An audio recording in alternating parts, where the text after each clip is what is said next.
faut rappeler une chose la chose mooy échéance yi nga xamante ni moom la ñuy fay bu ñu fàtte ni nguur gi moom moo ko leboon ay bor la yu nga xamante ni xam nga bi ñu ñëwee ci 2 ans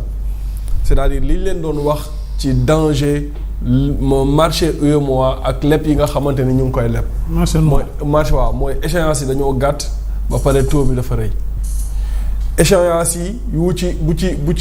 ëpp bi nga xamante ni moom la ñu war a fay dafay jeex échéance dafay jeex en 2028 xaw ma 2029 donc yii nga xamante ni ñu ngi koy anticiper di ko fay ay échéance yu war a jeex 2027 2028 nguur gi moom moo ko leboon et bu ñu ko fayul du ñu mën a levewaat yeneen fonds pour mën a fay li nga xamante ni mooy fonctionnement yenn affaires yi mën a fay bor ak la dette intérieure. léegi nag bon ndax parce que c'est une information donnée par Bloomberg mi nga xamante ni moo dégradé notre Sénégal semaine dernière parce que tout simplement nee nañu risque de conflit la ñu yaakaar ne moom moo am ci moo nar a am ci diggante Diomaye ak Sonko bi ñu wàccee Sonko Bloomberg moomu noonu joxe information bi tey moo dégradé notre Sénégal tey moo joxewaat information bi ne am na ñaar ba ñetti échéance yu nga xamante ne fay nañ ko c'est important de le préciser. parce que même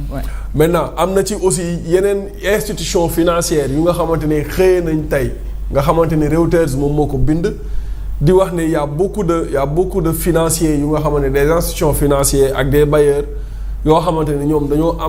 dañoo am tiitaange ci instabilité réew mi ndax Ousmane Sonko ni mu ñëwee présidence Assemblée nationale. président de la République moo ko dàq mu dem présidence Assemblée nationale ñu jàpp ne ba moytuwul dina am ay instabilité yuy am ñuy projeté wu dans ça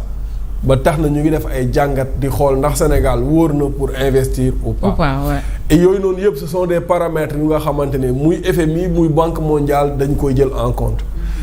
léegi nag nan lañ war a mën a def pour dalal xelu nos bailleurs nos créanciers mooy nii ñu def nii di anticiper di fay ay bor léegi nag.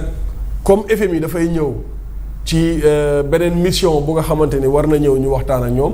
ay la yéwén su ñu leen waxee ne leen nii la ñu jaar ak nii pour fay bor yi nga xamante ne leboon nañu ko fi loolu mën na indi xel mu dal ci FMI parce que lii doon suñu problème ak le FMI mooy FMI dafa jàpp ne projection bi ñu def ci suñu programme bu bees bi projection bi baaxul dañoo jàpp ne waa FMI dañoo jàpp ne balaa ñuy dem 2029 dañuy dem banqueroute parce que fi yoon bi ñu jëm baaxul ñoom ñu défendre ne yoon bi ñu jëm baax na bon FMI ne campé sur sa position loolu moo indi woon problème bi maintenant nag comme le nouveau premier ministre daf ne dañuy changer de fusil d'épaule c'est-à-dire dañuy changer de méthode et de stratégie bu ñuy changer de méthode ça veut dire que li fi nekkoon baaxul alors comme li fi nekkoon baaxul changer nañ méthode bu bees ñu ngi dem et loolu peut-être mën na am ak négociation yu bees yu ñu war a am ak ne FMI. mën na am mu ça va décanter la situation. oui beneen bi mooy Cheikh Diba dina ko mën a permettre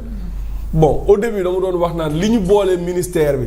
économie finance plan budget lépp boole ko dafay doon problème ci nit ku nga xamante ne finance la yoroon ak budget rek ñu am ce problème là. ñu ajouté ci l'économie mais dafa am benn économiste bu ma doon waxal mu ne ma. c'est-à-dire bu ñu jëlee économie plan budget lépp boole ko mu am ay ministre auprès du ministre c'est-à-dire Cheikh Diba dafay mën a am beneen kii nu mu tuddati beneen assise ci li nga xamante ne moom mooy économie ak finance bi. c'est-à-dire dafay mën a champ d'application dafay gën a large. et puis ni muy mën a intervenir dafay gën a yaatu. et que loolu aussi mën na dalal xel bailleurs yi. ci taxawaay bi nga xamante ne moom la Cheikh Diba di taxaw. donc bon essayons de voir ba xam. c'est pas une mauvaise chose pour faire court Momo. oui c'est pas une mauvaise chose. moo gën peut-être toog di yegsi peut-être ci échéance. non fay moom am lu nu ko fayee. leb bor moom fay da caa gën. waaw leb bor day yokk sa crédibilité. Mamadou. boo melee ni man nag. nga xëy gaañ war a fay bor toog ci plateau ñu lay woo téléphone naan la saa ngay dugg fii di génn fii boo bëggee lebaat day metti dañuy wax naan kii paie ses dettes s'enrichit. waaw donc ñun dañuy fay suñu bor yi. et ñu ko fayee baax na. Cheikh Diba il fait peut-être bonne figure ndax c'est le ministre de tutelle premièrement mais deuxièmement aussi dafa yegsi xëy na lii am tombé waral ay gaaf wala c'est le Sénégal lui-même qui veut redorer son blason on laisse notre... Oui, d'abord le choix porté sur Alamine Lo. Le Premier ministre. Oui. Le profil, je veux dire. Déjà jàpp naa ne bu doon bët bu ñuy xoolee Sénégal kan mooy Premier ministre ñu ne oui c'est un ancien inspecteur des impôts et domaines koo xam te nii daanaka lu ne wax na ko xamul jànj xamul door xamul li mu war a wax xamul lan la fan la war a kii ak ñoom seen donc ce qui fait que dugal nañu ci guuta maintenant pour nga génn ci guuta boobu ñi nga xamante ne nii ñoo la ci mën a génne mais dañ lay jox ay orientation ne la pour yenn yi mën a am wala lu la mën a dimbali moom mooy d'abord il faut un reprofilage du Premier ministre celui qui est censé véritablement de conduire li nga xamante ne nii mooy la politique du chef de l'État. Le fait d'avoir Alamine Lo un ancien de la banque BCEAO ak fi mu jaar yëpp son background cursus am ak ñoom seen déjà day répondre un peu aux critères yi nga xamante ne nii jàpp naa ne day dalal xelu bailleurs yi. En plus de cela boo xoolee un peu l'architecture gouvernementale muy nu ñu tëggee gouvernement bi ci boppam on a un ministre des finances et de l'économie mais à côté doublé nañ ko 2 autres personnes ñoo xamante ne nii véritablement seen xam-xam màcc na tamit ci li nga xam ne moo jëm ci wàllum économie. Donc cela veut dire là où on avait 2 qui intervenaient ci mbirum finance ak économie maintenant on se retrouve avec 3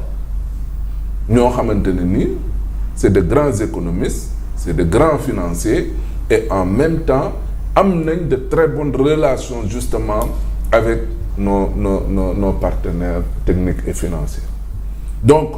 boo xoolee cela veut dire le Premier ministre plus le ministre des Finances on a actuellement 4 personnes qui interviennent en plus bien sûr des conseillers yi nga xam ne le président am na ko avec l'appui de Macron surtout ñu bëri dañ ci bàyyiwul xel mais mbirum Nairobi boobu la fa xewoon daanaka dafa am lu bëri lu mu li nga xamante ne nii indi na ko coppite fii nii ci Sénégal et jàpp naa ne bokk na ci li nga xamante ne nii xelal nañ ko monsieur le président pour que véritablement boo xoolee problème mu Sénégal économie la comme tu dis redorer le blason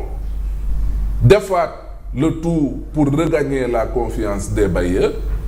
le président plus 4 autres plus ñeneen ñu ci topp ak les conseils de Macron bien sûr bu ñu amee accompagnement de facto on peut penser que ne FMI peut-être dina nekkaat ci disposition pour mën a ànd ak ñun parce que li mu gis ci architecture wala ossature bien sûr gouvernement bi dalal na xelam pour mu xam ne am nañ ay capacités yoo xamante ne ni dinañu permettre justement pour ñu mën a suqaliwaat li nga xam ne moom mooy koom-koom. Mais à travers également li nga xam ne dafa xew mais on ne peut pas quand même minimiser ça wala jël ko à la légère. Pourquoi? Parce que fu ñu jugee la ak fi ñu toll nii tey boobu ba léegi bu Ousmane Sonko ñëwee ak ay nitam réew mi dafa dugg ci guuta mais tey ci bu ñu jëlee réew mi léegi ñu ngi doog a dégg ne def nañ acte boo xamante ne nii tey mais c'est significatif.